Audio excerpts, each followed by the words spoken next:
Bueno, buenos días otra vez. Vamos a empezar con nuestra clase de hoy, lunes 22 de febrero. Estamos hablando de los sujetos procesales y ya hemos pasado por el juez y luego nos metimos a hablar de las partes. Y mencionamos lo que ocurre cuando hay pluralidad de partes, que es el fenómeno también conocido como litisconsorcio. Y vimos que existen tres clases: el necesario, el facultativo y el cuasi necesario. Vamos a dejar el tema del litisconsorcio de lado por ahora y vamos a hablar de otro tema que es la calidad o la capacidad, mejor, la capacidad para ser parte.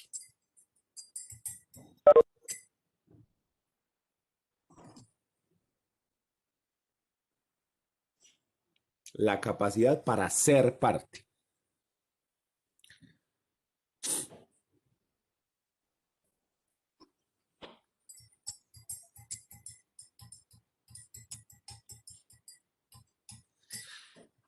Entonces, nosotros ya sabemos que cuando mencionamos ser parte nos referimos a que dentro del proceso jurisdiccional se ubique como alguno de los dos extremos de la litis, como el demandante o como el demandado, alguno de los dos extremos. ¿Listo? Entonces, cuando nosotros decimos capacidad para ser parte, es quien puede ser demandante o ser demandado dentro de un proceso judicial.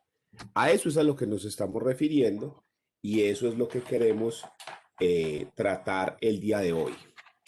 Digamos que tienen capacidad para ser parte tres sujetos.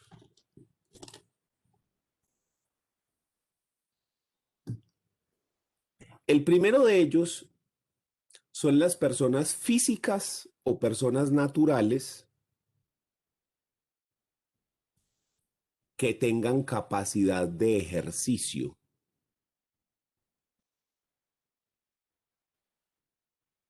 Entonces ustedes recordarán en personas, cuando a uno le hablan de los atributos de la personalidad, uno de los que le mencionan es la capacidad. Y nos mencionan que la capacidad es ese atributo que le permite a los sujetos contraer obligaciones y disfrutar derechos. Pero también existe la capacidad para ser un sujeto de derechos. Eso es lo que se llama capacidad de goce. La capacidad de ejercicio es la capacidad para contraer obligaciones y esa capacidad se obtiene a los 18 años, esa capacidad de ejercicio. Entonces, cuando nosotros decimos que las personas naturales o personas físicas que tengan capacidad de ejercicio, nos estamos refiriendo en específico a las personas naturales que tengan la mayoría de edad, ya que estos pueden comparecer por sí mismos al proceso en calidad de demandante o en calidad de demandado.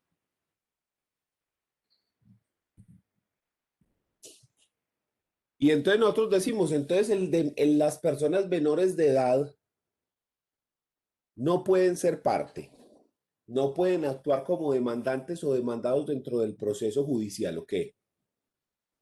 No, sí pueden ser parte, pero no pueden comparecer al proceso por sí mismos. Sí tienen la capacidad para ser parte, sí. Sí pueden ser demandantes o demandados los menores de edad, pero no pueden comparecer por sí mismos, sino que lo hacen por intermedio de su representante legal.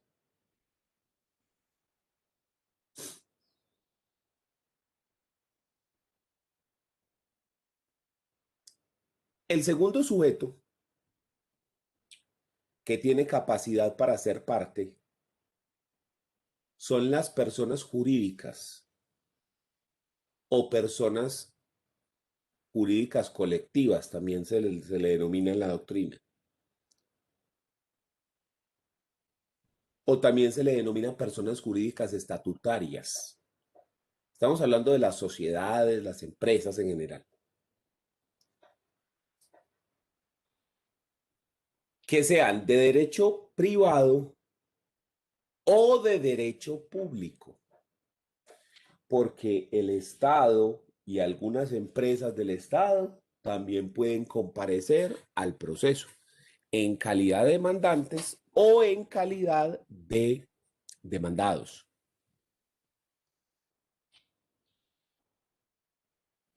Esto siempre y cuando estén constituidas las personas privadas, pues estamos hablando, legalmente.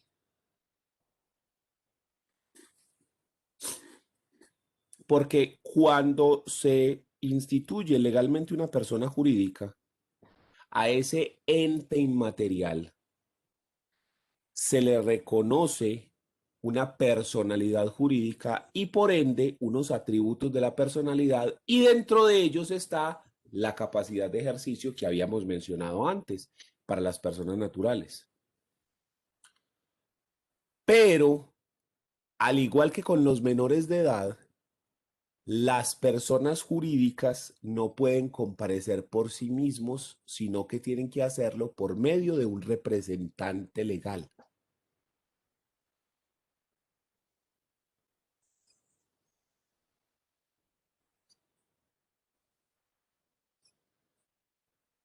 Entonces, digamos que para que se pueda hacer parte una persona jurídica, para que pueda ser demandante o demandado dentro de un proceso, la ley establece cuáles son los requisitos que se debe cumplir para que se conforme como persona jurídica y en la medida en la que esté conformado legalmente o conformada legalmente esta persona jurídica, entonces ahí es cuando tiene esa capacidad para ser demandante o demandado, pero siempre por intermedio de su representante legal.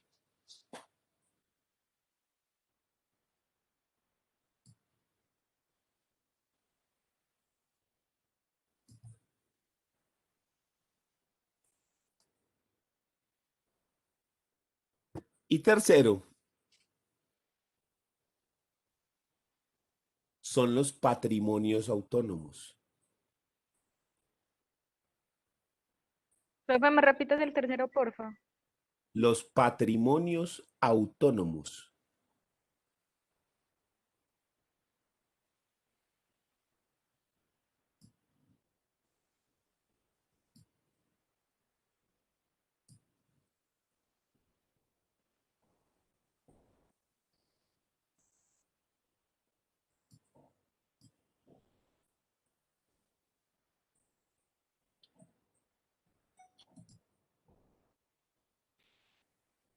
¿Qué es un patrimonio autónomo?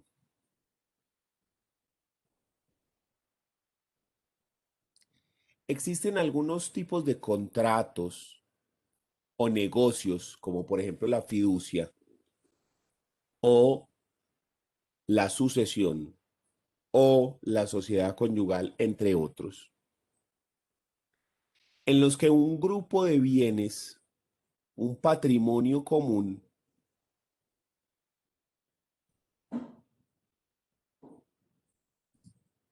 puede ser sujeto dentro de un proceso.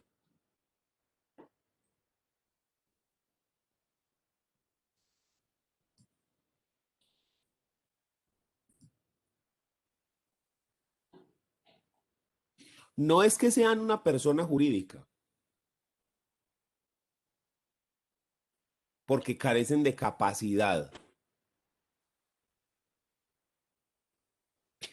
pero por las condiciones especiales de ese negocio jurídico o de esa situación jurídica, ese grupo de bienes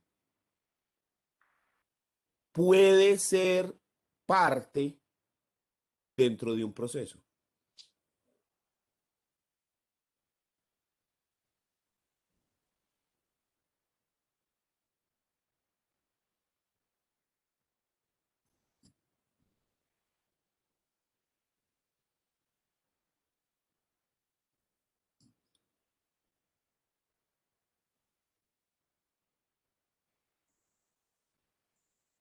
Mire, les doy un ejemplo para clarificar más esto.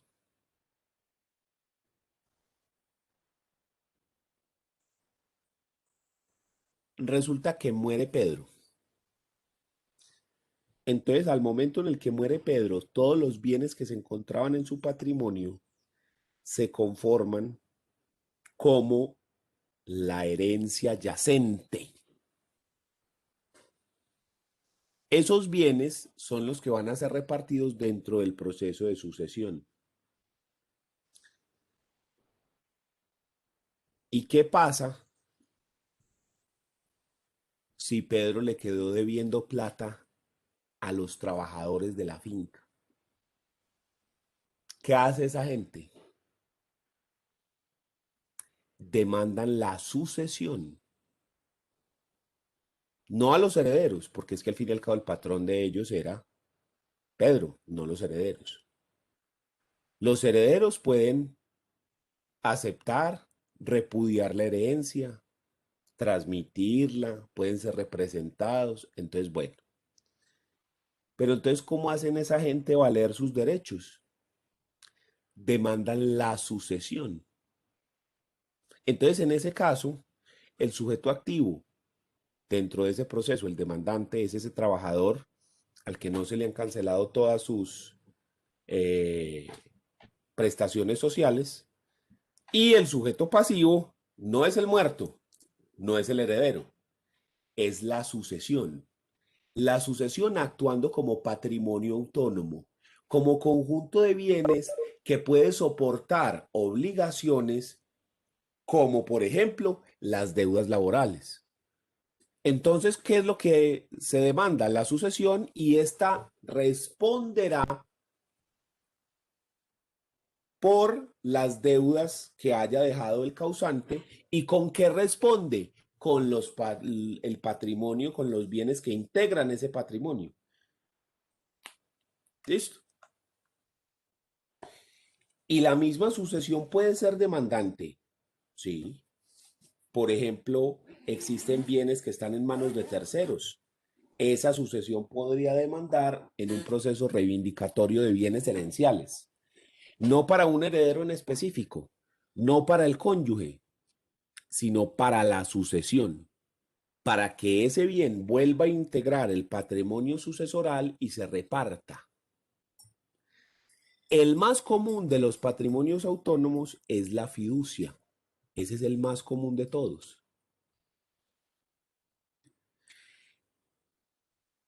En la fiducia mercantil interviene una persona que se llama fiduciante o fideicomitente.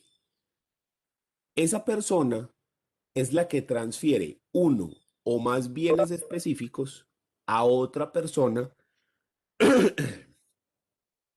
llamado fiduciario o propietario fiduciario, que es una sociedad fiduciaria.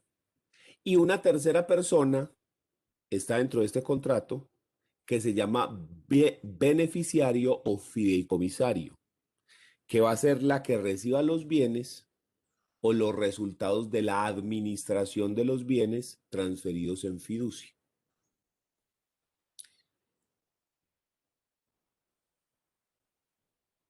El patrimonio de la sociedad fiduciaria o del propietario fiduciario, la persona que va a recibir los bienes, es diferente e independiente del patrimonio autónomo que se conforma por los bienes que está administrando. ¿Cómo así? Vamos a comprar un apartamento sobre planos. ¿Listo? Entonces yo llego y averiguo cuánto vale ese apartamento. Ah, el apartamento vale 800 millones de pesos. ¿Listo? Ok, vamos a comprarlo. Sale.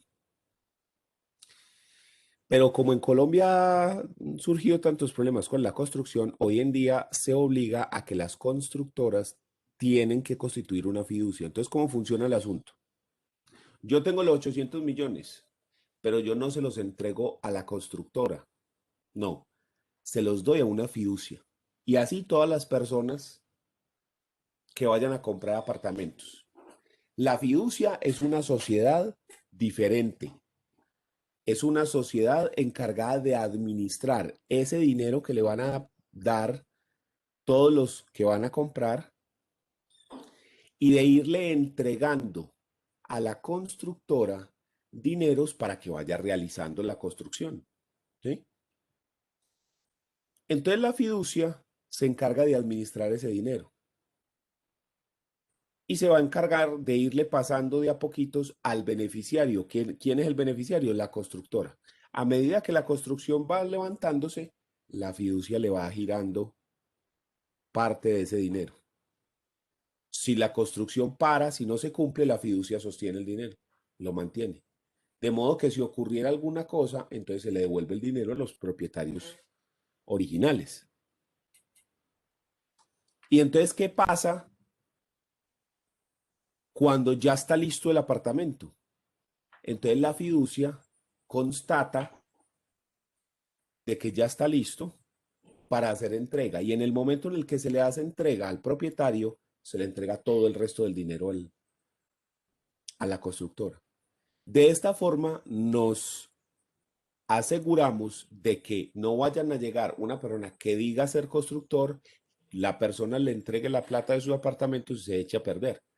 Porque esa fiducia, ese propietario fiduciario, ese administrador, tiene que ser una entidad financiera, en ese caso, y tiene que tener respaldo suficiente para responder pues por el dinero que va manejando. Pero el patrimonio de esa sociedad, llámelo Bancolombia, ¿cómo es que se llama la fiducia de Bancolombia? SUFI, no, no, no, SUFI es para préstamos. Bueno, cualquiera de estas que hay, alianza fiduciaria, acción fiduciaria, bueno, hay muchas, ¿sí? El patrimonio de esa entidad es diferente del patrimonio que le entrega a cada persona. El patrimonio que le entrega a cada persona es un dinero que se va a mantener como patrimonio autónomo y ese patrimonio va a ir produciendo una rentabilidad y esa rentabilidad se la vamos a ir entregando a la constructora. Y a medida que se vayan logrando ciertos puntos, le vamos entregando parte de ese dinero. Si no se cumple, entonces la fiducia puede reclamar ese dinero. ¿Qué pasa si no se entrega el dinero? Entonces la constructora puede demandar a la fiducia para que se entregue el resto del dinero. ¿Listo? Entonces los patrimonios autónomos son casos en los cuales un patrimonio donde no tenemos a una persona puede ser parte dentro de un proceso, puede ser demandante o demandado, como en el caso de las sucesiones, la sociedad conyugal disuelta, pero todavía no liquidada, la comunidad, la propiedad horizontal. La forma más fácil de entender el patrimonio autónomo es con la propiedad horizontal. Quienes vivan en unidad o tengan un familiar que viva en unidad, saben que las unidades residenciales, todos los propietarios pagan administración. ¿Para qué se paga administración? Para mantener la unidad, pagar los servicios de la unidad, pagar los porteros, la piscina, el mantenimiento, los jardineros, etcétera, etcétera, etcétera.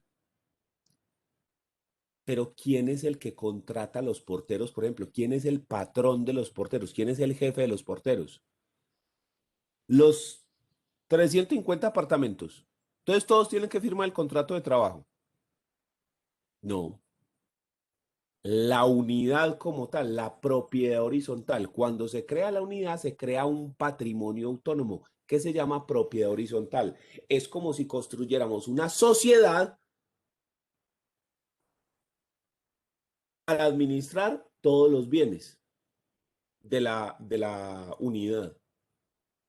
Entonces, ¿quién contrata a los porteros? La propiedad horizontal. Y entonces, ¿quién demanda a la empresa de ascensores si estos se dañan y no quieren responder por garantía? La propiedad horizontal. ¿Quién paga el corte del pasto cada mes o cada 15 días o lo que sea que se haga el corte del pasto? La propiedad horizontal. Y así sucesivamente. Listo.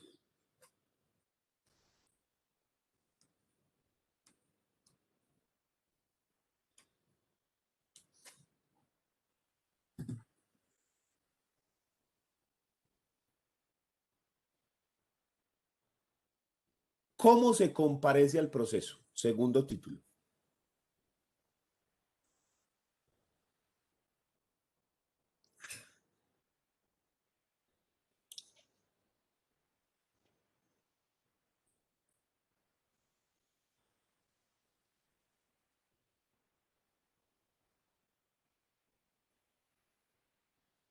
¿Cómo se comparece al proceso?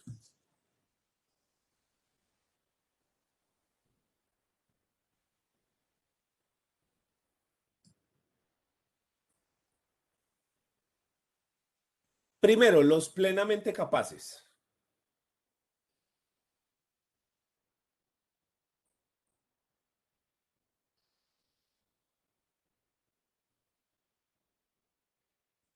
Comparecen por sí mismos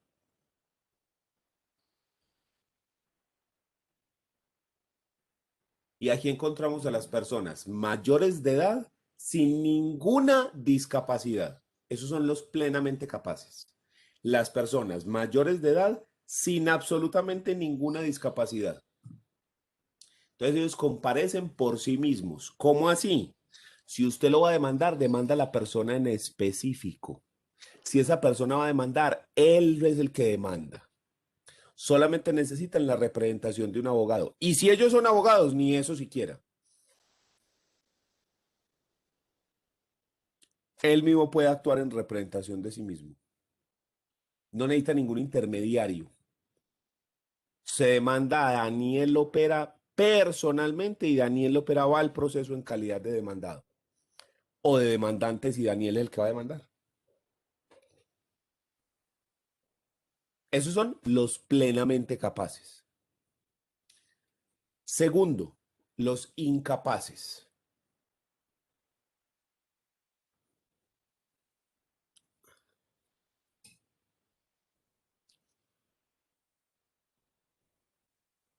Qué pena, ¿cuál es la Los segunda? incapaces, los incapaces. Gracias, profe. Dentro de este hay varios. Primero, primer punto, o A, para que no quede con tantos números. Los menores de edad que son incapaces absolutos, es decir, las personas menores de 14,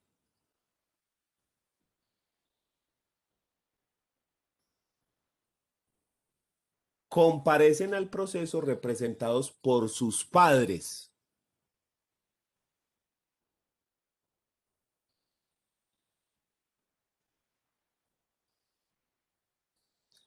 o por un curador.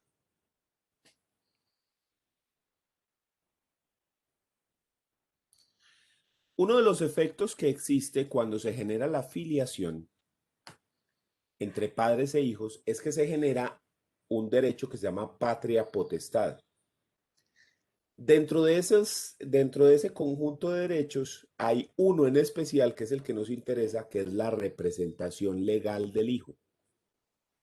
Entonces, los padres son los representantes legales de sus hijos hasta que estos se vuelvan capaces o se emancipen y sea necesario nombrarles un curador o que los padres sean privados de la patria potestad o se les sea suspendida.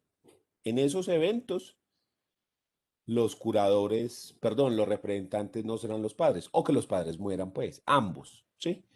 Porque si uno muere, el otro ejerce el 100% de la patria potestad, pero si los dos mueren, entonces será necesario nombrarle un curador a esa persona. Profe, una Dígame. pregunta. En caso de que siempre vemos como que el ICBF va y le quita al niño una persona que no pueda tenerlo, etcétera. El IFB, el IFBS sí tiene esa facultad y no más no sería como por orden judicial. El ICBF tiene la facultad de protección de los derechos de los menores de edad. Una de las facultades que se tiene por parte del Instituto Colombiano de Bienestar Familiar, encabezado, digamos, representado o como persona que le va a hacer frente a esto, es el defensor de familia. Uno de los actuaciones que esta persona puede realizar es el proceso de restablecimiento de derechos de los niños, niñas y adolescentes. Se sabe que los derechos de un niño, niña o adolescente están siendo violados o pueden ser violados por alguna persona dentro del territorio. El defensor de familia, a petición de cualquier persona o de parte incluso, puede abrir un proceso de restablecimiento de derechos. Como su nombre lo indica, la idea de este proceso es restablecer los derechos que hayan sido vulnerados o los derechos que hayan sido perdidos por ese menor o evitar que se vulneren. Dentro de ese proceso de restablecimiento de derechos, Bienestar Familiar revisa muchas cosas. Entonces revisa el estado de educación, el estado psicológico, el estado de nutrición, vacunación, todo se revisa. Una de las cosas que puede hacer el Instituto Colombiano de Bienestar Familiar, representado o encabezado por ese defensor de familia, dentro de este proceso de restablecimiento de derechos, es retirar al niño del ambiente donde está, que le está generando problemas o está generando la vulneración de sus derechos o peligro de que se vulneren. Se retira y se puede ubicar en un hogar de paso hasta por 8 días, que son unas entidades especiales, unas personas especiales que trabajan para bienestar familiar, eh, recibiendo personas mientras estas son puestas en un sitio más permanente y pueden estar hasta por 8 días. Otro que se puede hacer es enviarlos a un hogar sustituto, donde pueden estar por máximo 6 meses. En ese hogar sustituto van a estar mientras se resuelven los problemas que generan que sus derechos estén siendo vulnerados. O también pueden ser ubicados en un ambiente familiar, es decir, se mira dentro de la familia hasta el 6.º grado de consanguinidad quién puede y quiere recibir al menor mientras se resuelve el problema del cual estaba siendo objeto. Lo más drástico que se puede hacer por parte de ese proceso de restablecimiento de derechos, cuando definitivamente los derechos de esa persona están siendo vulnerados y definitivamente la familia no puede o no debe volver a asumir la tenencia de ese menor porque sus derechos están siendo vulnerados o en peligro de que se vulneren aún más, de que definitivamente esa persona no puede permanecer en su familia de origen, entonces se inicia el proceso de adopción. Entonces, bienestar familiar sí puede hacer eso.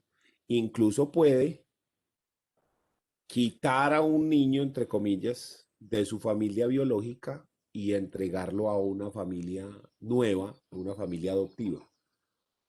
O sea que tiene la facultad de privar a una persona del derecho fundamental que es la patria potestad sin decisión judicial. La patria potestad no es un derecho fundamental. Pero, profe, o El sea, derecho fundamental es el derecho a la el derecho de familia. tener el hijo con la madre, supongamos que le quitan una madre pobre que no tiene posibilidades o algo así, o sea, tener a su hijo como que yo pienso que debería ser uno fundamental, aunque no lo sea legalmente, en mi criterio personal, pero, profe, o sea, esa facultad sin decisión judicial como que es un derecho que es fuerte, ¿sí me entiende? ¿Cuál es el problema? Yo entiendo el punto que vos estás diciendo. Pero ¿cuál derecho es más importante? ¿El de la mamá tener a su hijo o los derechos de esa persona, del niño? ¿Qué es más importante? El derecho de los niños, profe, porque son de especial protección para la Constitución. Pero Exacto. yo lo llevo como en el Ahí está. proceso, ¿sí me entiende? Como en el proceso judicial, como que se ahonde bien que sí se le están vulnerando los derechos en un proceso judicial para que sea todo como que más claro y no se cometa una injusticia, ¿sí me entiende? Todo esto tiene un proceso administrativo de restablecimiento de derechos. Pero cuando se va a dar la adopción, que es lo más extremo que se puede llegar, o sea, no todos los casos llegan a ese punto, pero cuando se va a dar la adopción, después de que se realiza todo el trámite administrativo, que es bien jodido, es un trámite complejo, que dura más o menos de 2 a 3 años, y en algunos casos más.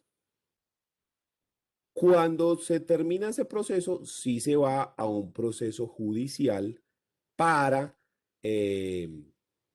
verificar todas las instancias en las cuales se tomaron decisiones y se realizaron actuaciones dentro del proceso de restablecimiento de derechos. Pero es en ese caso. En los otros casos, el defensor de familia está actuando como autoridad jurisdiccional, es un equivalente jurisdiccional en ese caso, dentro de ese proceso de restablecimiento de derechos. Pero aún así, las personas tienen otros mecanismos, pues como la acción de tutela y otros mecanismos para protegerse en caso de que se esté dando pues actuaciones indebidas por parte del derecho del defensor de familia. Pero es que el problema es que la gente en Colombia no ha entendido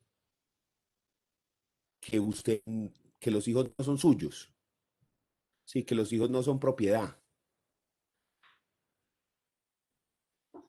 Los hijos son una responsabilidad.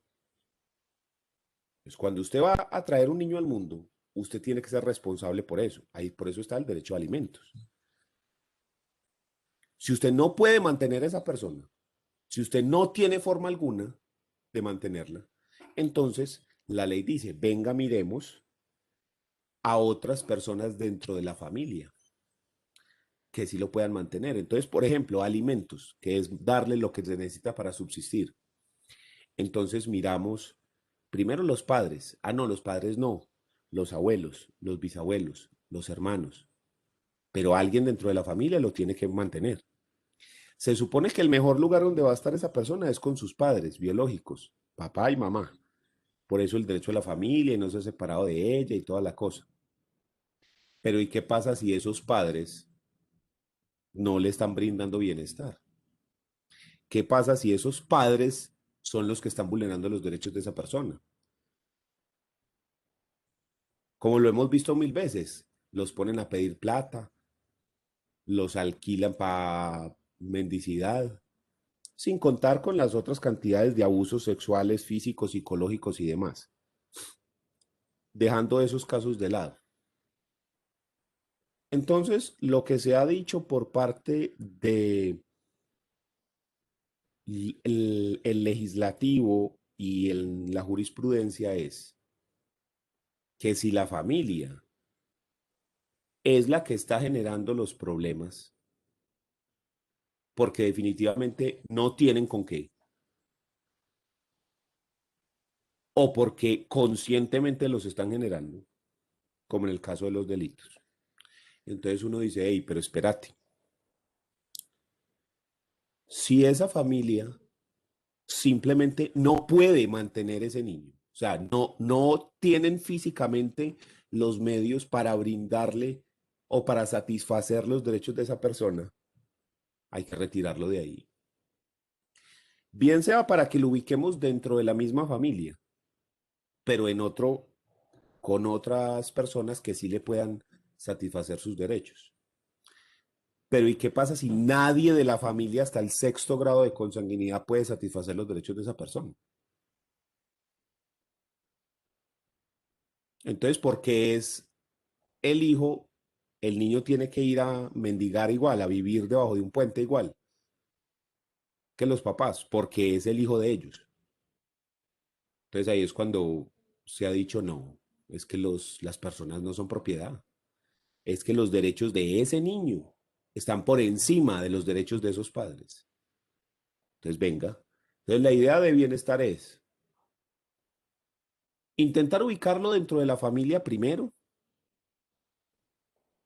tratar de que esa familia incluso resuelva, porque para eso hay programas y políticas públicas y una cantidad de cosas para intentar de que las familias puedan tener los medios suficientes para subsistir. Pero si definitivamente eso no es posible, entonces encontrarle una nueva familia.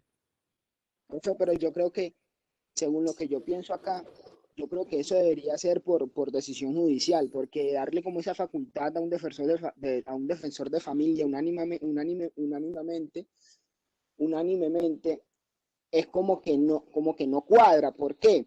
Porque pienso yo que una institución más administrativa, porque usted como lo mencionaba, aunque tenga una facultad judicial, el defensor de familia, yo pienso que ese retiro sin un proceso en sí judicial, ese retiro de ese hijo a esa madre, sin haber ahondado, sin haber ido un poco más allá, como si lo puede hacer un poco, pienso en mi criterio, el proceso judicial, y ese retiro puede vulnerar un derecho que sí es fundamental, que es el derecho a la familia.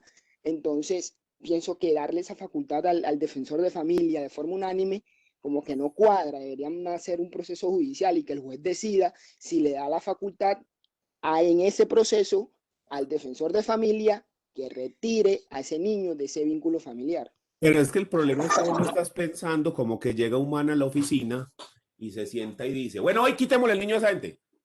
No, eso no es así. Esa persona Profe, actúa como, deme un segundito, esa persona actúa como un equivalente jurisdiccional. Lo que se hace es como un proceso judicial. Ajá, profe, y si en la adopción que ahí se hace el proceso judicial, se determina o el juez determina de que no se llevó el proceso bien el defensor de familia para haberle retirado el niño a esa familia. Ahí que, Se devuelve. así ve. No, pero en el proceso de adopción usted no revisa si el niño fue retirado bien. No hacemos eso. Lo que vamos a hacer es revisar todo el proceso de restablecimiento de derechos para evitar que haya cualquier problema. Es que todo el proceso de restablecimiento de derechos, cuando lleva a adopción, que es el caso más extremo, siempre está vigilado por el juez al final. Eso siempre. Aunque el proceso es como si fuera judicial, incluso es mejor que el proceso judicial, porque los defensores de familia siempre, en todas las circunstancias, actúan con un grupo interdisciplinar, trabajadores sociales, médicos, psicólogos, nutriólogos, etcétera. ¿Sí? Se analiza todo y solo en los casos más extremos se llega a ese punto de la adopción, ¿cierto? Y además de eso, ellos están vigilados por Procuraduría, Fiscalía, ¿sí? Todas esas IAS. Y además las personas tienen cosas como la acción de tutela. Entonces, el problema es que a veces se tiene la idea de que si se hace en el juzgado es más justo o es mejor. No. Yo te puedo dar garantías de que el proceso que se hace dentro de las defensorías de familia tiende a ser muy bueno. Pero además, las decisiones del defensor de familia, todas tienen recurso de homologación. Todas las decisiones que toma el defensor de familia. Ese recurso de homologación implica que el juez de familia revise la decisión. Entonces, por ejemplo, el juez de familia decide retirar del ambiente al niño y ubicarlo en un hogar de paso, en hogar sustituto o en ambiente familiar. Esa decisión puede ser revisada por un juez de familia. ¿Sí? O sea, Profe, dentro del proceso administrativo hay recursos y se puede actuar y se pueden hacer muchas cosas y se pueden pedir pruebas, pero no funciona. El defensor de familia decide a las patadas. Entonces, esa decisión puede ser homologada, es decir, revisada por el juez de familia. Entonces, mira que sí hay, pero no es proceso judicial, sino que la decisión es O sea, revisada. si hay un proceso, profe, yo sé si hay un proceso que tienen que, las formalidades que tiene que tener el defensor para poder Exacto. retirar al niño, o sea, sí lo entiendo, pero yo lo decía más como por un criterio personal, pero me quedó muy claro en el ámbito como está constituido en el derecho objetivo acá en No, Colombia. digamos que tiene muchísimas garantías hoy en día, según el Código de Infancia y Adolescencia, hay muchísimas garantías de que se está actuando lo mejor posible. Pero siempre, o sea, desde que seamos seres humanos los que tomamos las decisiones, siempre va a haber la posibilidad de equivocación. Eso, olvídese pues, ¿cierto? Entonces, eso es algo que tenemos que tener en cuenta, la posibilidad de equivocación de los seres humanos. Listo, No profe, por eso gracias. hay tantos controles, pero frente al proceso de restablecimiento de derechos, yo creo que es una de las cosas mejor hechas en Colombia, porque no se fija tanto en que haya una autoridad capaz de tomar la decisión, llámelo juez, llámelo defensor de familia o llámelo como quieras, sino que se basa mucho en que la decisión siempre tiene que tener en la mente primero el niño que cualquier cosa, primero los derechos del niño, ¿sí? Y esos incluyen el derecho a la familia. Y siempre se va a intentar que vuelva a su familia de origen. Siempre se va a intentar que ese niño permanezca en su familia de origen. Solo como te digo, en los casos más extremos, en las situaciones más extremas, se dice, no, lo sentimos, pero aquí sí, esta persona sí no puede ya permanecer más, o sea, en esta familia, se le están aquí vulnerando sus derechos, definitivamente es necesario encontrar otra posibilidad. Pero eso solo en los casos extremos. Profe, ¿Listo? Sofía, no soy María Isabel. Profe, ¿le puedo hacer una pregunta? no, espéreme después de Sofía que Ah, pues, levantó la mano hace ratico. listo, Hola, dale.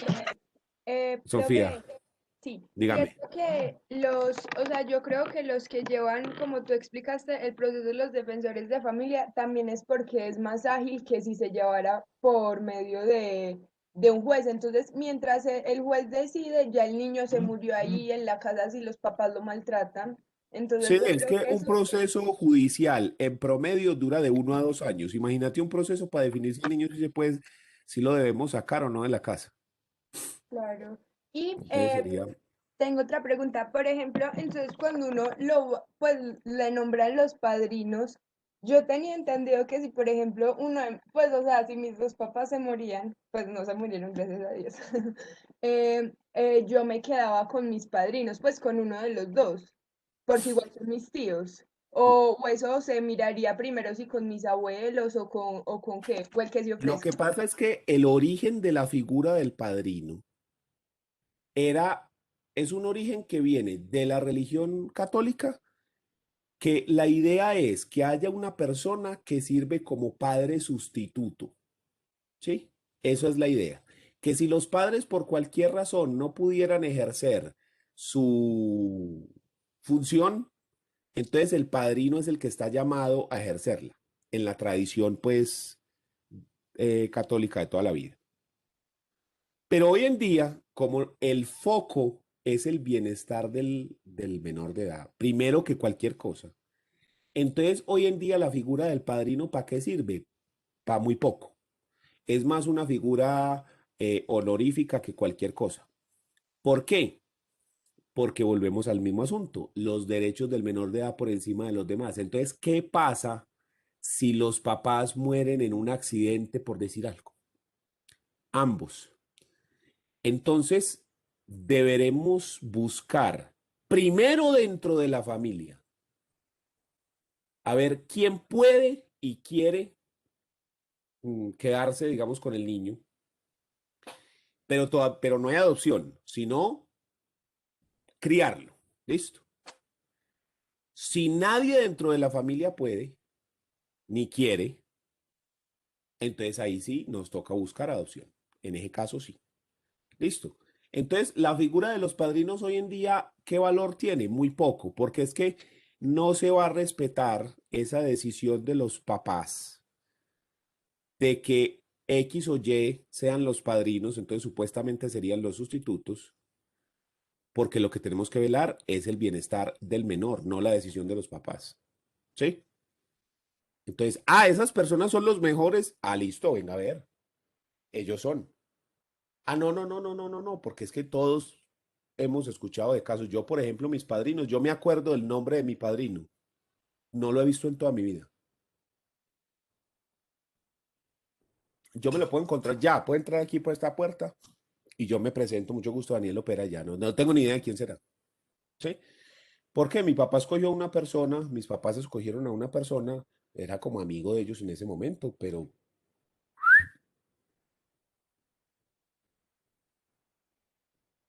entonces, ¿ves? Ahí el asunto con esa figura. ¿Listo? Ahora sí, ¿quién era la otra persona que iba a preguntar? Yo, Ah, profe, entonces en caso de que, bueno, se surta todo este proceso y se determine de que el niño, pues, lo tienen que sacar indiscutiblemente de la familia, puede haber como, digamos, una familia que quiera, pues, adoptarlo, pero es porque, digamos, lo conoce de antes, o sea, conoce su familia, sus problemas, y que tiene que sacar, pues, que tiene que ser sacado de ese núcleo familiar, entonces, pues, se pueden como ofrecer, por así decirlo. no, en Colombia no existe la adopción directa.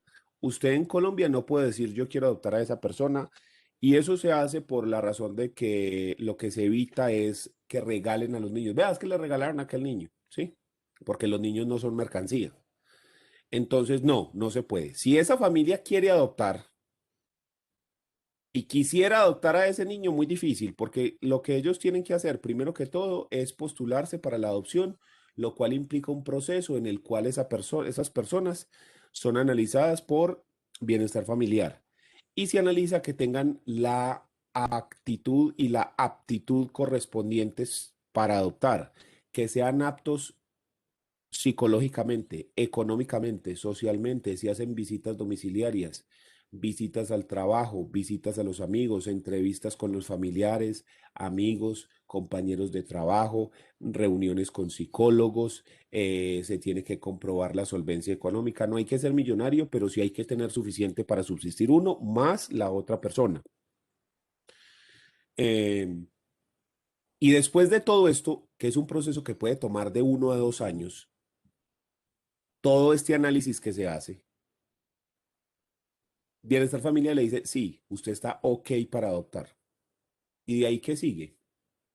De ahí hay que mirar ciertos requisitos, porque entre el padre adoptante y el hijo adoptivo tiene que haber una diferencia de más de, ¿cuántos años son? Ya se me olvidó. Como de 25 años, profe, No ¿no? son Algo como así. 25 años, profe. Sí, lo que pasa es que me parece tan grande el número que, o sea, hay tantos así que no me acuerdo. Adoptante y adoptado. Espérese, busquemos aquí rápidamente.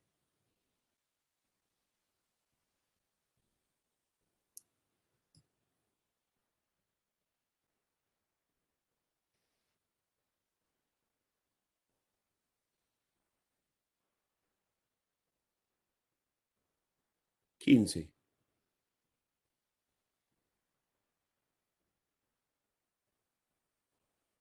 15 años, según lo que veo aquí. Espérate, yo busco aquí, no me estaba buscando acá en un caso en un concepto de bienestar familiar, pero no me da confianza. Espérese, códigos de infancia y adolescencia. 25 ya sería mayor de edad, entonces 25 no es. No, 25 años de diferencia entre uno y el otro, pero espérate, yo lo busco acá. Espérame que, es que como uno mantiene con tantos fechas en la cabeza, se me troca. O sea, creo que son 25, pero no quiero decir creo que, quiero dar lo que realmente es.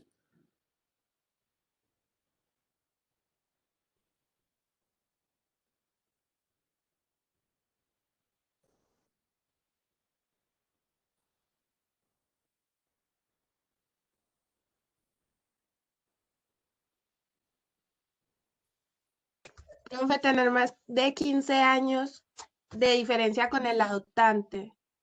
Debe tener 15. 25 años de edad Más de para poder 25 adoptar. años y 15 años de diferencia entre uno y otro, ¿cierto? Exacto. Listo, gracias. Muchas gracias. Usted tiene que ser mayor de 25, ¿sí? Entonces yo puedo adoptar, pero entre el adoptante y el adoptivo tiene que haber una diferencia de 15 años.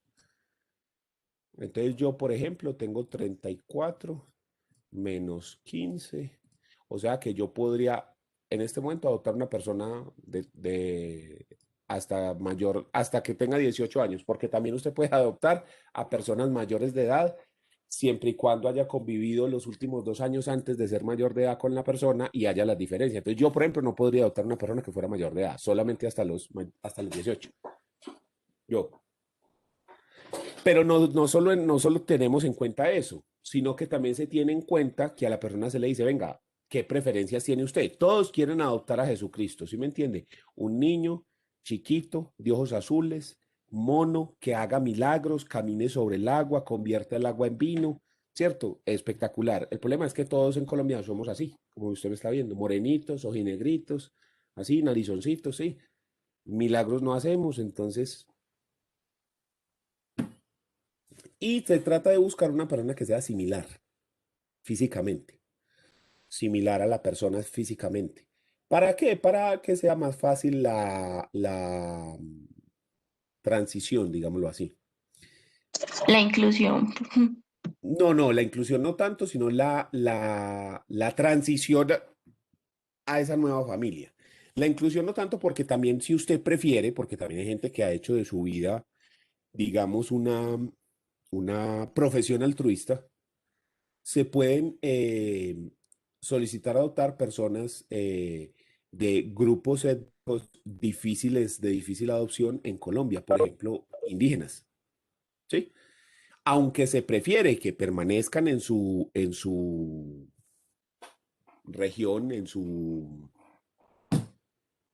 resguardo, ¿sí? Si no se puede, si definitivamente no se puede por cualquier circunstancia, entonces digamos que uno pudiera adoptar una persona así o una persona negra. ¿Por qué negro o son de difícil adopción? Porque en Colombia la mayoría somos mestizos, somos café con leche. No somos ni negros ni blancos, ojos azules. De eso aquí no hay casi nada. Entonces, si la idea es buscar personas parecidas y son personas negras, pues yo prefiero decir negro que afrodescendiente porque hay personas que no les gusta el término afrodescendiente, ¿sí? La gente, no me acuerdo qué futbolista una vez decía, es que me dicen que me devuelva para África, es que yo no soy de África, soy de Colombia. Entonces, por eso prefiero decir eso. Y si usted es de las personas que piensa que decir negro es malo y discriminatorio, pues yo sí le recomendaría que se haga un examen porque si usted piensa que decir que alguien es negro es malo, eso es porque se tiene la conciencia de que negro es malo. Y entonces ahí ya sí empiezan los problemas. ¿Listo? Entonces yo no lo digo con ningún ánimo de discriminación porque para mí todos los seres humanos son iguales. Pero pues yo sí puedo eh, caracterizar a las personas, me parece a mí, por algunas eh, condiciones físicas que se ven. Por ejemplo, los que somos así, de este color, en Estados Unidos les llaman a las personas brown, a nosotros, a los amarillos, que son los asiáticos, blancos y negros, ¿sí? Pero ustedes saben que en Estados Unidos, como es la vuelta con el problema del racismo, entonces la palabra negro allá está muy mal vista, ¿cierto? Entonces, más bien se utiliza el término African American.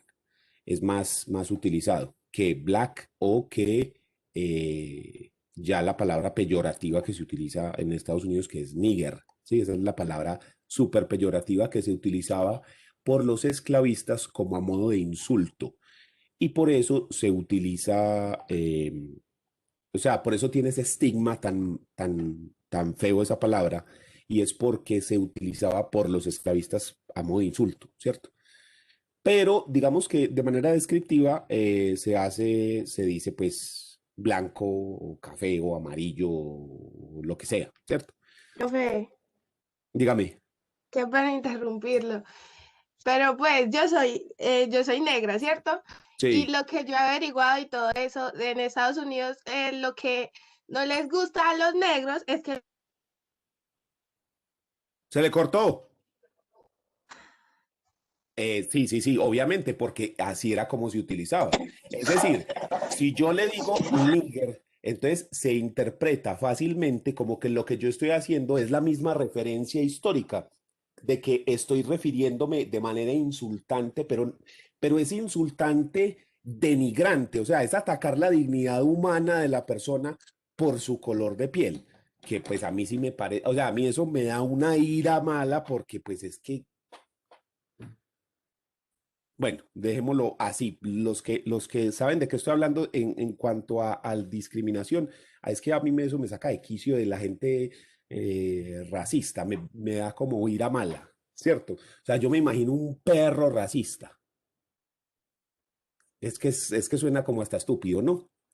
Pero bueno, ¿cierto? O sea, un perro que discrimine a otro perro porque, no, es que no, es que esos Rottweilers sí son la cagada. No, esos hijos de puta Rottweilers son la cagada, hermano. ¿Sí? O sea, es que suena estúpido. Nosotros parece que hemos involucionado en ese tipo de cosas. Entonces, cada vez que me escuchen a mí decir una cosa así, nunca piense pues que estoy siendo discriminativo o discriminatorio. Pues que estoy discriminando. No, yo nunca pienso así.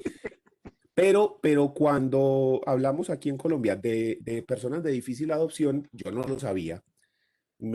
Esto todo lo aprendí porque en la maestría nos dieron un curso especial de adopción y la profesora se llama María José, o se llama, trabaja especialmente en adopciones y nos contaba eso, que en Colombia clasificamos, digamos, a las personas dentro del programa de adopción, obviamente, solo para el programa de adopción, en personas de fácil adopción y de difícil adopción. Las personas de difícil adopción hay de varias clases. Entonces tenemos difícil adopción porque, por ejemplo, están enfermos. Entonces una persona que tiene cáncer, que tienen síndrome de Down o que tienen una enfermedad terminal o que son paralíticos o todo ese tipo de cosas, o que tienen discapacidad de movimiento, pues ese tipo de cosas los hace difícil la adopción, ¿sí? Y el otro es basándonos en sus condiciones étnicas, podríamos llamarlo así, porque como lo que les digo, como la idea es buscar a una persona similar, entonces si yo fuera a bienestar familiar y yo no tengo ninguna preferencia, sino simplemente les digo, quiero una adopción, la única preferencia que tengo es edad, me gustaría que fuera entre los 5 y los 7 por decir algo. Trata bienestar familiar de buscar a una persona como yo. La gente cree que usted va a adoptar y es como ir a comprar donas. Dame esa. No, no, no, no, esa no, la de atrás que tiene más punticos, esa. No, no, y aquella, la blanca. No, no, no, no, la blanca con café, la blanca. No, a usted no escoge los peladitos así. ¿Sí? Que la gente piensa que van allá y dice, ese, no, no, no, quíteme ese de ahí. No, ese. Mire, uy, mírele los ojos azules que tiene. Uy, una belleza. Pongámosla a caminar aquí sobre la piscina a ver si camina. No, no, eso no es así. Entonces, bienestar familiar hace un portafolio y mira a las personas y las empieza a comparar por edad, lo que les digo. A ver, Daniel es así como más café con leche, más cafecito que leche, ¿cierto? Pelinegro, narizoncillo, listo. Entonces busquemos a ver quién hay así parecido, ojinegro, tin, venga a ver. Y como la población de nosotros no tiene personas negras muchas en comparación con el total, no sé qué porcentaje será, 20%. 30, no, yo creo que 30 es mucho. Pero bueno, digamos 30. Igual sigue siendo minoritario frente a la mayoría de nosotros. Los café con leches, pues me refiero. Los mestizos yo creo que sería el nombre correcto para nosotros, que somos una mezcla de todo. Esa es otra que me imputa, que la gente que se cree, ay, no, que es que yo soy de los de nos, ay, por Dios. Primero que todo, España no nos colonizaron, sino violadores, homicidas, ladrones. Lo más hijo de puta que había en España, eso fue lo que mandaron para acá. Y entonces gente dice, no, es que mi apellido es español. Ah, sí, qué clase de violador o de rata asquerosa era. Sí. Y nos mezclamos con quién? Con los negros que traían esclavos de África, con los indios nativos de acá y con todo el que llegara, básicamente. Y entonces salimos de esta mezcla esta mezcla sabrosa que somos. Listo, entonces se busca la persona. Pero si yo digo, no, yo quiero una persona de difícil adopción, persona muy reconocida a nivel mundial, Angelina Jolie. Angelina Jolie tiene hijos biológicos con Brad Pitt, parecen unos querubines, esos sí son monos de ojos azules, una belleza, pero ella tiene un niño de Camboya y otra niña de África, y creo que tiene otro por ahí, de otra parte. Madonna también. Pero es porque tienen la posición, pues la posición económica, toda la Todo. posición que se puede. Sí, sí, sí. Pero, por ejemplo, de unas personas así como ellas, uno dice, ve, qué bacano, que le dieron a esas personas la posibilidad. Creo que, por ejemplo, la historia de la hija de Angelina Jolie es así como súper triste, como que la mamá se murió así de una enfermedad miedosa por allá y la niña estaba desnutrida hasta más no poder y ella la conoció como a ella le gusta mucho eso de ser de UNICEF y todo, que van y hacen voluntariados y cosas por allá. En África, ella fue por allá en una cosa de esas y conoció a la niña, inició todo el proceso de adopción y en ese país sí se puede decir, ve, yo quisiera adoptar a este, aquí en Colombia no se puede. Y la final le concedieron esa adopción. Por ejemplo, aquí son felices viniendo la gente de Europa del Norte, que son así blancos como esa pared de atrás, y les gusta o los negritos o los chocolaticos como nosotros. No sé, como por tener algo diferente en la casa, no sé, pero aquí muchos extranjeros adoptan en Colombia no sé, les gusta primero el sistema de adopción colombiano, que es muy difícil hoy en día. Un proceso de adopción fácilmente se tira 3 o 4 años. Y porque, no sé, los colombianos tenemos nuestro sabor. Listo. Entonces, pero siempre, siempre, en todos los casos, es buscando el bienestar del menor. Olvídese de esos casos y de esas historias en las cuales que venden a los niños y demás. Eso generalmente no pasa.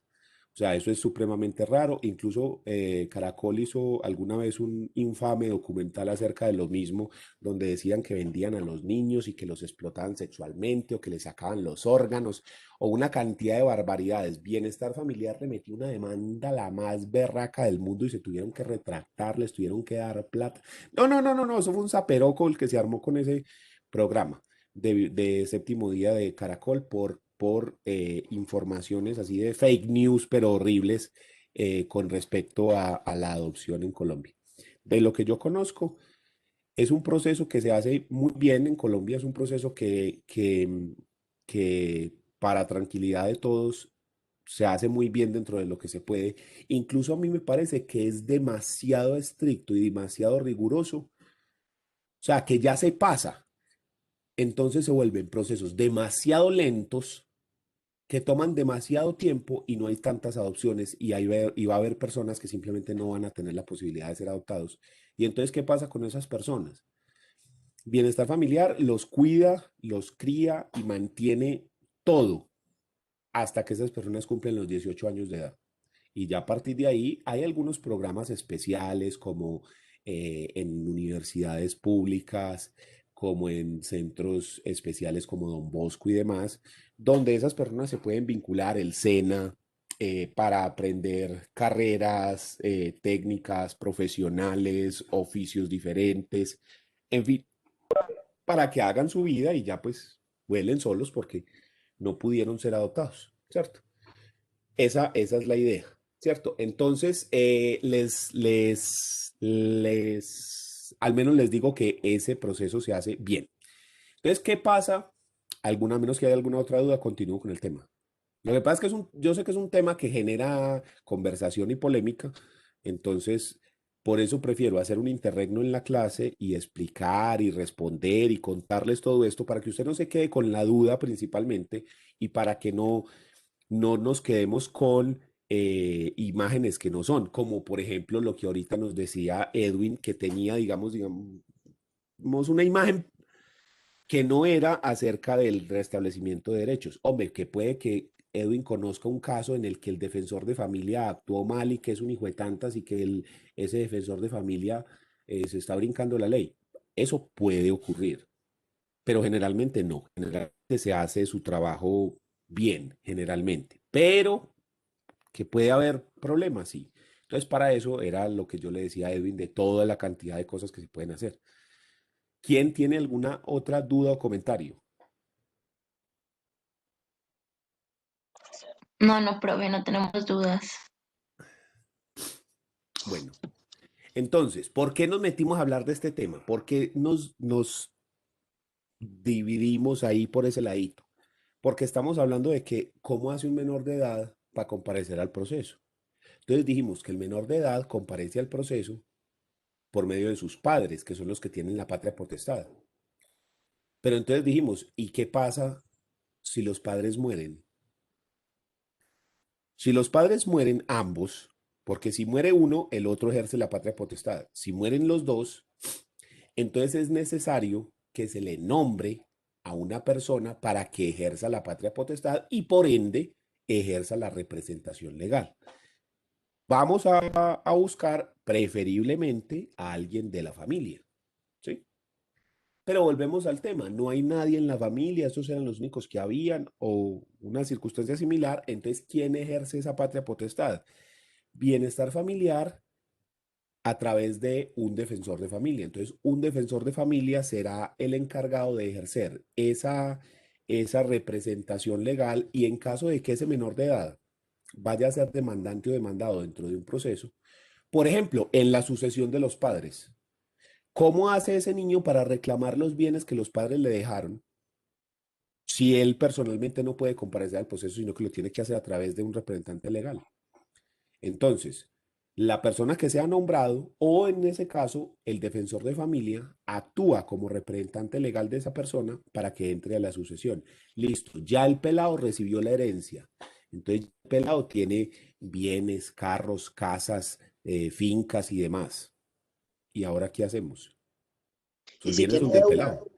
y si tienen deuda los padres, profe, si murieron los dos padres, solamente queda el niño y tienen Dentro de deuda. la sucesión pagamos las deudas, ¿sí? De los papás. Y lo que sobre se le da al menor. Ah, no sobró nada, pues no se le da nada, ¿cierto?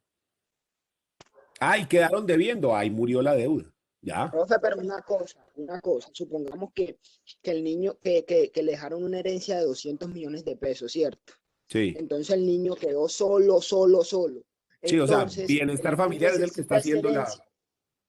Por lo mismo, está haciendo la gestión, pero los padres dejaron deudas y esas deudas sobrepasan los 200 millones de pesos. Es decir, que al Se niño no le va pagan a las quedar nada. deudas y ya, y no le tocaría nada entonces.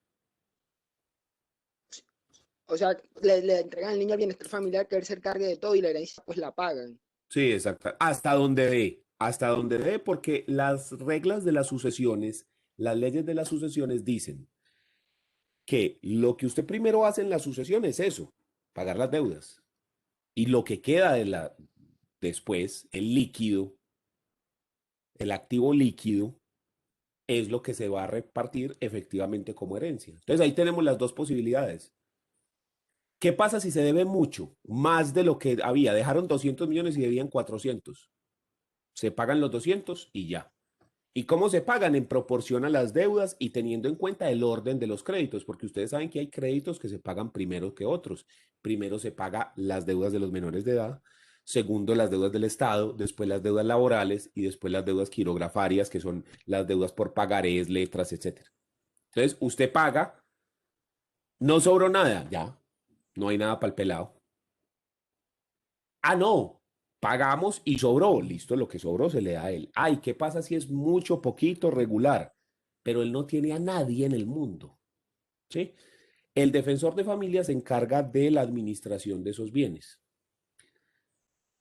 y tiene que responder hasta el último peso que haya por esa plata. Si no, responde el Estado por ese dinero. Y entonces sería muy raro, pues sería un caso muy extraño, pero podría llegar a pasar. Imagine que se muere así un man multimillonario y deja al hijo. ¿Sí? No tiene a nadie más y el hijo queda con 200 millones de dólares, pero no hay nadie más. Habría que dar en adopción. Y entonces llegan y una familia normal, lo adoptan y le dicen, ah, bueno, y por cierto, su hijo es multimillonario, él es dueño de todas estas acciones en estas fincas y estas cosas, y vea, aquí están las cosas del menor. Pero ustedes son los administradores, o que no le pueden gastar la plata tampoco. Pero sí, el pelado es multimillonario. Entonces lo entregan con todo y sus multimillones. Eso no pasa, pues. Pero puede pasar. O sea, no ha pasado hasta el día de hoy, pero puede pasar, ¿cierto? Sobre todo que yo les dije que lo primero que se hace es mirar dentro de la familia hasta el sexto grado de consanguinidad, y hasta el sexto grado de consanguinidad es mucha gente. Los tíos son el tercer grado, los primos el cuarto, y son 2 grados más. Yo no sé ni siquiera cómo se llaman. No sé qué hay después de un primo. Primos segundos los llamamos nosotros. Y ese es el quinto. O sea, primos terceros. Ese es el sexto grado de consanguinidad. Hay que buscar a esa gente a ver si ellos se quieren quedar. Y entonces usted le dice, ve, mira, ¿te querés quedar con Edwin? Sí, Edwin Chaverra. Sí, sí, de unos primos por allá terceros que usted tiene. No, man, me voy a quedar con ese Edwin. No, esa gente ni siquiera la conocemos. No, y mire ese peladito, vea, todo feo. No sé. Pero él es multimillonario. Los papás le dejaron $500 millones en Estados Unidos. ¡Ay, no, Edwin! ¡Ah, era ese Edwin! ¡Ah, eso es una belleza! Mírele esos ojos a Edwin, mírele esa carita. Venga a ver, Edwin, venga. ¡Ay, ese muchacho! ¿Sí o no? Todos sabemos que así funciona el mundo, pues. No nos digamos mentiras. Pero a mí ni con plata me quieren. ¡Ay, hermano! ¡Ay, hermano! ¿Usted ha visto a Ronaldinho, sí o no? ¿Usted ha visto esa sonrisa que Sí, tiene se le murió la mamá Ronaldinho? hace poquito, profe.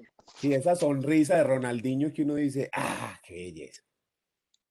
Y mire, y Ronaldinho tiene su gente, sus novias, se había como casado con 2 a la vez y todo. O sea, y uno dice, pero ¿y esta gente qué? Hombre, es que Ronaldinho tiene lo suyo. ¿Sí? Profe, yo en la pregunta que le había hecho, había pensado, no lo tenía claro, pero lo pensé, como que si el niño le queda la herencia y pues los padres tuvieron una deuda, como el niño es de especial protección, le podían como que cancelar la deuda y dejarle la plata como para su futuro, ¿sí me entiende? Lo que pasa es que esa plata no es no es del niño. Entonces yo no puedo actuar de esa forma. Yo no puedo preferir los derechos del niño porque es que la plata no es de él. La plata es una sucesión, un patrimonio autónomo. Y las reglas de ese patrimonio autónomo es que primero organizamos las deudas del patrimonio y lo que quede sobrando, eso sí lo que repartimos. Entonces, ¿qué es lo que es del niño? Lo que sobre de allá. Entonces, Listo, yo no profe. puedo decir que es la plata del pelado y que usted le está quitando derechos a él. No, no, no. Listo, profe. ¿Sí? Entonces, para que vea, para que vea. Así es como funciona el asunto. Entonces ya sabe, si se gana $200 millones, si se le mueren los papás, ya sabe usted que eso encuentra familia rapidito, rapidito. ¿Sí?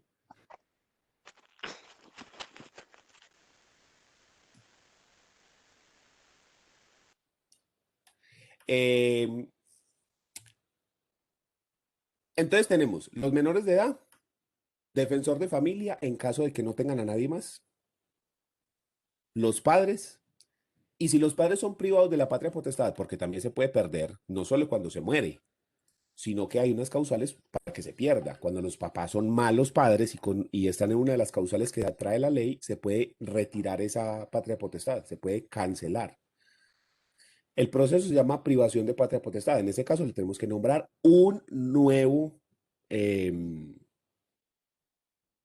curador que lo represente. ¿Listo? Para que quede eso supremamente claro. Entonces necesito que sean, mejor dicho, ustedes unas navajas en eso. ¿Y qué pasa con las personas que llamamos incapaces relativos? Lo que son los adolescentes, mayores de 14, menores de 18.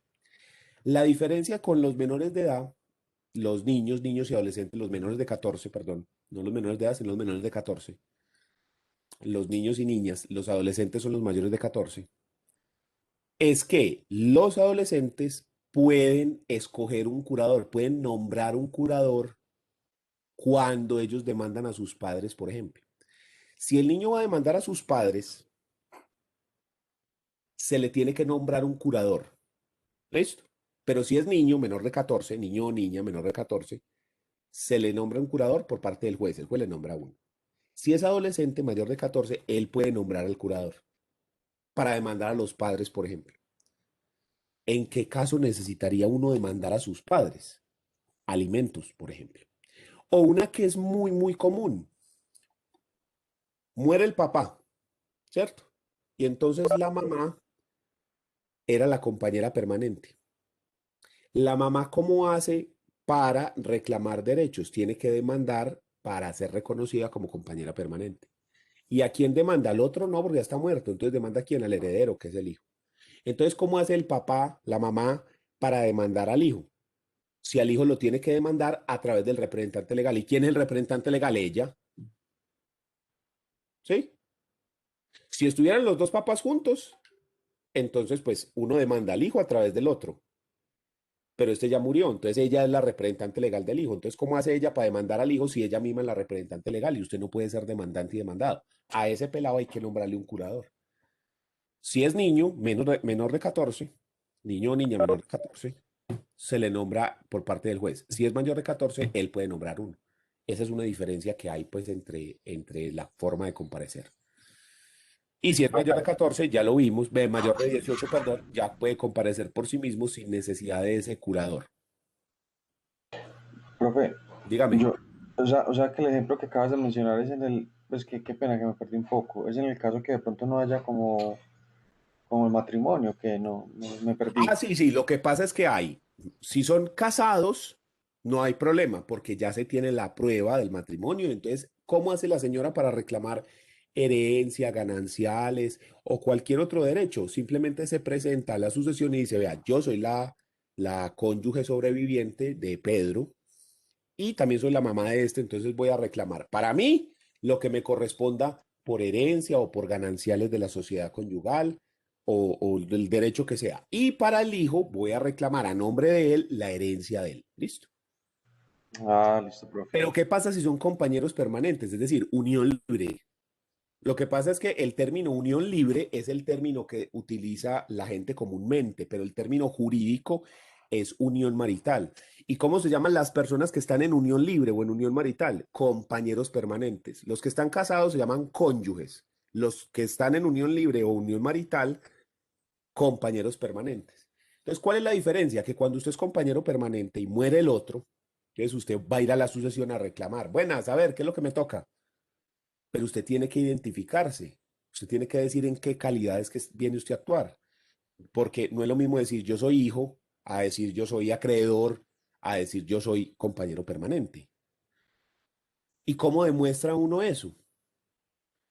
Entonces, si eso ya estaba decretado, digamos, por un juez, porque ya se había demandado antes entre ellos, ya se había decretado, o ellos habían firmado una escritura pública donde decía que son compañeros permanentes, o habían hecho una conciliación donde ellos dijeran que son compañeros permanentes, no hay problema, con ese acto se presenta. Pero no, nada, ellos simplemente vivían juntos y un día se murió el man. Entonces, ¿cómo se hace para presentarse como compañero permanente? Es necesario demandar para que un juez declare si eso no es compañero permanente. ¿A quién se demanda? Al muerto no, porque ya está muerto, ya no es persona. Entonces, ¿a quién demandamos? A los herederos conocidos y a los desconocidos. ¿Quiénes son los herederos conocidos? El hijo. Entonces, la mamá tiene que demandar a su propio hijo. ¿Para qué? Para lograr demostrar que ella es compañera permanente. Entonces, ¿qué pasa cuando el papá o mamá tiene que demandar a su propio hijo? El otro, si está vivo, lo va a representar a ese pelado. Pero si no está vivo, ella es la representante legal, la única. Entonces, ¿ahí qué? Es necesario que le nombremos un curador solo para el proceso, obvio está. Para todas las otras cosas, la mamá sigue siendo la representante legal. No es que por haberlo demandado ya murió, pues, no. Entonces, ese era el caos. Gracias, profe, me quedó súper claro. Sí. Juan Camilo, deme un segundito que una persona me escribió. Deme un segundito, me dice, hola, profe, buen día. Hace rato tengo una duda. Cuando usted hablaba de la capacidad, mi pregunta es la siguiente. ¿Qué pasa con la capacidad de la ley 1996 de 2019? Pues lo pregunto porque la ley habla de capacidad que ya tienen los que eran incapaces con discapacidades mentales. Sí, en ese caso se dice que esas personas, los discapacitados mentales, que era el nombre que se tenía antes de la ley, era la ley 1306, creo que era, la que los nombraba discapacitados mentales, y antes de eso, que me parecía mejor a mí, el Código Civil simplemente los llamaba incapaces. Esas personas, según la ley 1996, no necesitan curador, sino que comparecen por sí mismos, pero tienen unos apoyos, que son unas personas que les ayudan a comprender y les ayudan a realizar cualquier acto. Entonces, a esa persona vos tendrías que demandarlo personalmente y notificar al apoyo. Así es como lo interpreto yo, según la 1996 de 2019. Sin embargo, esa ley es bastante extraña, entonces poco es más lo que te puedo ampliar sobre esa ley. Ahora sí, ¿quién era el que tenía la mano levantada? ¿Juan Camilo? ¿Quién era? Yo, profe. Eh, Dígame. recuerdo que en el caso, el año pasado, usted cuando nos explicaba las causales, pues en algún momento nos explicó las causales de divorcio y en caso de que, Sí. por ejemplo, uno que fue el cónyuge a, eh, alimentos toda la vida, algo así. Sí, sí, sí, sí. O sea, Eso eso mismo, es para que todos lo entiendan. Usted en Colombia se puede divorciar por unas causales, están en el artículo 154 del Código Civil. Algunas de esas causales generan culpabilidad, como por ejemplo la violencia, las relaciones sexuales extramatrimoniales. ¿Qué significa eso? Que si se declara el divorcio y se nombra que Juan Camilo fue el culpable del divorcio, lo pueden llegar a condenar a que Juan Camilo le pague alimentos vitalicios a la cónyuge de la cual se separó. Es una sanción que se pone. Listo, para que todos entiendan de qué estamos hablando. Ahora sí, seguí Juan Camilo. quería preguntar si existía algo similar ya en la figura de unión, pues de unión marital de hecho.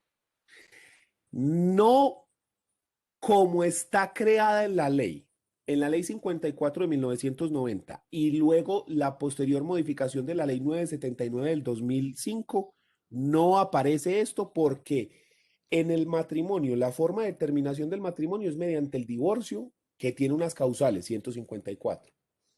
Pero en el caso de la unión marital no, porque no hay causales, porque como es un acto consensual, las personas deciden irse a vivir juntos, las cosas en derecho se deshacen como se hacen. Entonces, como fue consensual, consensualmente se van. Sin embargo, ha hecho carrera últimamente que sí puede hacerse extensivo esa sanción cuando la causa de la ruptura, que es consensual, esté dada por una de estas causales. Entonces que se podría hacer una analogía juris y aplicar en ese mismo orden de ideas esa sanción. Pero es un desarrollo jurisprudencial muy nuevo que todavía no tiene las suficientes sentencias como para uno decir que hay un precedente judicial, pero digamos que sí estamos caminando hacia ese lado, porque se dice que si bien es algo consensual, si la razón de la ruptura es la misma, donde cabe la misma razón, cabe la misma disposición. Es una de las máximas del derecho. Entonces, si la idea es proteger a la persona que se ha comportado, digamos, bien, que ha hecho las cosas bien, y sancionar al que las embarra, al que mete las de caminar, ¿sí? En ese mismo orden de ideas uno puede decir, espérese, es que no se trata de que la figura sea consensual o sea solemne, sino lo que se trata es que si la terminación de la relación se da por el mal obrar de uno, ese uno puede ser sancionado entonces a esos alimentos. Esa es más o menos la teoría que se lleva, pero no es algo que tenga acogida generalizada, lo que te digo, es algo muy, muy, muy novedoso, pero yo creo que se va avanzando hacia ese tema y creo que eventualmente va a tenerse que tomar una decisión al respecto de si sí, efectivamente, si sí se puede aplicar esa disposición y decir, es que rompimos, pero rompimos por esta razón y aplique esta sanción. O definitivamente que diga, no, no, no, eso es totalmente incompatible y es únicamente para el matrimonio. yo creo que ahí necesitamos una claridad al respecto porque no lo podemos dejar. Aquí un juez interprete que sí y el otro interprete que no. Para mí, yo creo que yo lo puedo defender para los dos lados, gustándome más el de la culpabilidad. Pero ¿sabes cuál es la verdad del asunto? Que eso casi nunca se da. O sea, si bien eso está constituido para el divorcio, eso casi nunca se da. Es más, yo no conozco ningún caso. Ni que me haya tocado a mí, ni que yo haya escuchado, ni que un amigo me haya dicho. No, no, no lo conozco. Porque la sanción es muy dura, alimentos vitalicios, entonces no lo conozco. No, y profe, para eso también hay que tomar en cuenta que para comprobar una infidelidad, pues comprobar una infidelidad en un matrimonio es algo que es eh, No, prácticamente técnicamente imposible, porque pues le tocaría a la otra persona confesar y pues eso es tan fácil como decir que no. sí, sí, sí. Pues O sea, es muy complejo, es muy, muy difícil. De las cosas más difíciles que hay es probar una infidelidad en juicio. O sea, de Profe, verdad que es muy complejo. Dígame. y, y en caso de que se dé por violencia, pues la violencia no es tan difícil obviamente de mostrar. Ah, no, esa sí es más fácil. Y sí es más fácil, pero ¿por qué no se puede dar, digamos, esta sentencia o esta responsabilidad? Pues Lo que porque no se pasa ve es que tan en común. todos los casos de violencia, casi siempre es de lado y lado. Así sea que sea verbal por un lado y física por el otro, pero casi siempre que hay violencia, la contraparte contrademanda por cualquier algo. Hace algunos años se hizo muy popular una muchacha que el marido la golpeó o el novio, que se llama Ailín Moreno, y todo el mundo salió en Facebook así tapándose un ojo. ¿Se acuerdan de esa publicidad? Fue hace como 2 o 3 años. Sí, Esa muchacha, Sí, el marido profe. la golpeó y la volvió nada y le moreteó un ojo y entonces todo el mundo, ay, ese man es el vivo demonio, ¿dónde tiene la cola? A ver los cachos, no sé qué, córtele las manos y no, mejor dicho. Hasta que el man se mamó del bullying y mostró unos videos y unos audios donde la vieja lo trata como trapeador, hermano. Lo insulta, lo escupe, le dice una cantidad de... No, no, no, no, no, no, no, una cantidad de cosas.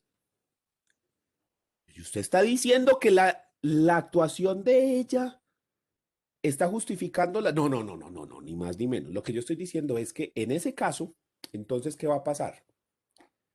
Ella demuestra la violencia, fácil, todas esas heridas y todas esas cosas. Pero él también puede demostrar que ella cometió violencia. Entonces, no es que se justifiquen, sino que los dos cometieron una causal. Y entonces, ¿qué pasa si los dos cometieron una causal? La de ella fue menos grave, pero igual lo insultó. Eso también es violencia psicológica o violencia verbal. Entonces, ¿cuál es el problema? Que no hay cónyuge inocente. Los dos hicieron algo. O sea, la idea de la norma es que el cónyuge culpable es condenado a pagarle alimentos al inocente. Pero ¿qué pasa cuando los dos cometieron causales? No hay inocente. Entonces, ese es el problema de eso. ¿Sí? Entonces, no quiere decir que perdón, que el man sale libre y le pudo haber golpeado y haber dicho porque ella lo puteó 2 o 3 veces. Una cosa es el proceso penal, que en esa sí debe estar el man, mejor dicho, hasta el alma. Y ojalá le vaya, pero bien mal, porque es que uno no puede ir a la violencia física bajo ninguna circunstancia. Si la vieja lo trataba así de mal, listo, sepárese, demándela y listo, ganaste el proceso. Entonces, el proceso penal es otra cosa. Pero en el proceso de divorcio, si es que estaban casados, porque yo creo que no estaban casados, si es dentro del proceso de divorcio, no hay lugar a nada por lo que te digo. Con esos videos y esas cosas que el man mostró de cómo lo trataba a ella, a él verbalmente, ya se demuestra que ella también tiene la causal. Entonces ella lo demuestra y él también. Entonces el juez, ¿qué va a decir? Vea, definitivamente ustedes dos ya no pueden vivir juntos, se declara el divorcio, pero aquí no hay inocente, los dos son culpables, usted por esto y usted por esto, así que chao. Entonces ese es el problema. Y con casi todas las causales que generan culpabilidad siempre pasa lo mismo. Entonces, relaciones sexuales extramatrimoniales, usted las prueba y la persona llega y dice, ah, sí, sí, yo me comí a esta y a esta otra y a este otro también.